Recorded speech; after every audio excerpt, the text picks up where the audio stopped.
There are concerns of a rise in anti-Semitism in the UK since Hamas launched its attack on Israel. Community Security Trust is a charity that arranges security personnel for Jewish schools across the nation. CEO Mark Gardner says security was already extremely tight, but more measures are being put in place. You have real proper fencing. You have the school built a long way back from the road in case of a car bomb.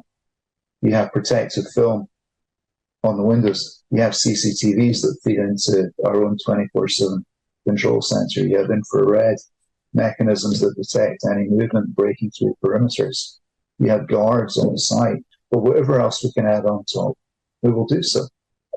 There's certainly an increase in the regularity of police patrols past Jewish schools and past places where Jewish school children like wait for buses and come off trains, etc., etc.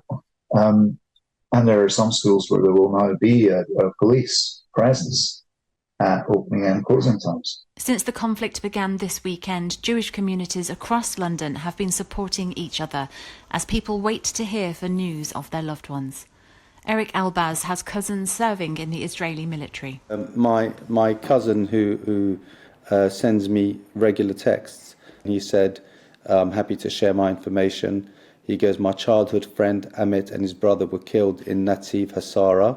The son of our good friend and neighbour was killed as a combat fighter in the battle in Kisuf, where my son is now with his team. A sister of one of my soldiers from Team Oz who was seriously injured in Lebanon. Her husband and little girl were murdered in their home in Kafir, which is a kibbutz in Gaza. So he keeps sending me updates, but it's a true reflection of what's going on firsthand.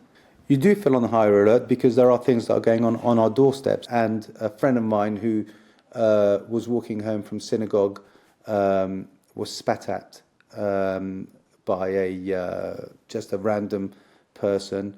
I myself, when I was walking from synagogue and I was crossing the road, a car opened their window and shouted obscenities about Jews. So it is on our doorstep. Rabbi Meir Schindler says the Jewish community in North London is feeling helpless. You know, there's maybe great distance, but in terms of our hearts, we're very close. You know, just simply to find something that we can do, whether it be to donate to a good cause, emergency services, voluntary services there, supplies to soldiers, the reservists who've been called up without any sort of preparation, and just there's not enough food and drink for them. So to donate to those causes and to pray. That's really as much as we could do. With the conflict escalating, more civilians on both sides are losing their lives, whilst communities in the UK pray that their loved ones survive. Lisa Hartle, GB News, London.